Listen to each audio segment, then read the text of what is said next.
Shumë të nderuar që me ftesën e Social-Demokratëve Gjermanë morën pjesë si përfaqësues të Partisë Socialiste në këtë kongres zgjedhor të Partisë Social-Demokratëve Gjermane, një nga partitë e forta të smajtjes europiane, e cila zgjodhi sot kryetarin e saj të ri dhe pashtu përcaktoi raportet e saj me qeverisjen në Gjermani. Patëm të gjithë kënaqësinë që në takimin me kryetarin e sapo zgjedhur të kësaj partie, të merrnin mbështetjen për gjitha çfarë Partia Socialiste bën në Shqipëri e po ashtu besimin e plot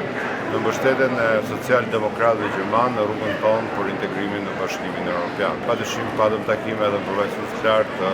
socialistëve evropian, të cilët po ashtu janë mbështetës të rrugës sonë europiane. Partia Socialiste e Shqipërisë vazhdon të përfaqësohet me